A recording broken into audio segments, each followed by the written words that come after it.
യക്ഷിണിക്ക് മറ്റ് യക്ഷിണികളെ കൊണ്ട് നടത്തുന്നതിനെക്കാട്ടിലും കൂടുതൽ പ്രയോഗങ്ങളുള്ള ഒരു മൂർത്തി കൂടെയാണ്. നേരത്തെ പറഞ്ഞ പോലെ യക്ഷിണീ ഗണങ്ങൾ എന്നത് ദേവതാ ചൈതന്യം തന്നെയാണ്. അത് ശക്തി ചേർന്ന അംശമാണ്. അതുകൊണ്ട് എല്ലാ ഒരു ഉപാസകന് വേണ്ട എല്ലാ ആവശ്യങ്ങളും നിറവേറ്റി കൊടുക്കാൻ ഉതകുന്ന മൂർത്തികളുമാണ്.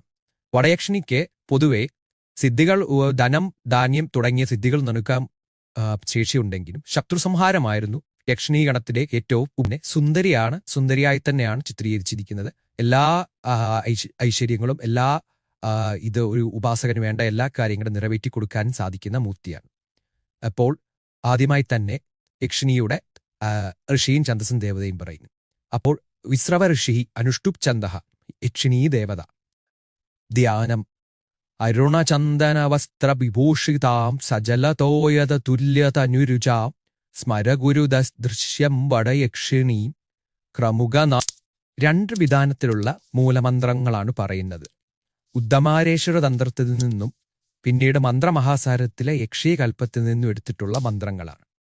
ഓം ശ്രീം ദ്രീം വടവാസിനി യക്ഷകുലപ്രസൂതേ വടയക്ഷിണി ഏഹി ഏഹി സ്വാഹ. ഇങ്ങനെയാണ്. ഇത് 30,000 പ്രാവശ്യം ജപിച്ചാണ് സിദ്ധി വരുത്തേണ്ടത്. അത്തിവൃക്ഷത്തിന്റെ ചുവട്ടിലിരുന്ന് വേണം ജപിക്കാൻ എന്നാണ് പറയുന്നത് പകൽ ദിവസം. എന്നിട്ട് ഒരു പൗർണമി നാളിൽ അടുത്ത പ്രയോഗം ഓം ഹ്രീം നമഃ ഏഹ്യേഹി യക്ഷി യക്ഷി മഹായക്ഷി വടവൃക്ഷദിവാസിനി ശീഘ്രം മേ സർവസൗഖ്യം ഗുരു സ്വാഹ. ഇങ്ങനെയാണ് മൂലമന്ത്രം. ഇനി യക്ഷിണിയെ പൂജിക്കണമെങ്കിൽ ഒരു യന്ത്രം വേണം. അതിനെക്കുറിച്ച് പറയുന്നത് സ്വവൃത്ത കർണികം മധ്യേ ദളാഷ്ടക സമന്യുതം ബാഹ്യേ ഭൂപുര സംയുക്താം യന്ത്രസ്മിൻ സമർച്ചേത്.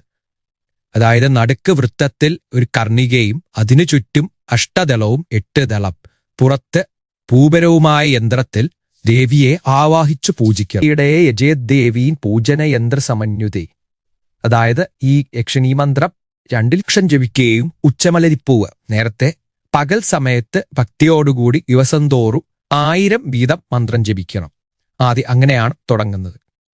പിന്നീട് സപ്തമേ ദിവസേ പ്രാപ്തേ കൃത്വാ ചന്ദനമണ്ഡലം തത്രാജ്യദിപം ഹൃദാസ്മിൻ പൂജയേ ദ്വദയക്ഷിണീ.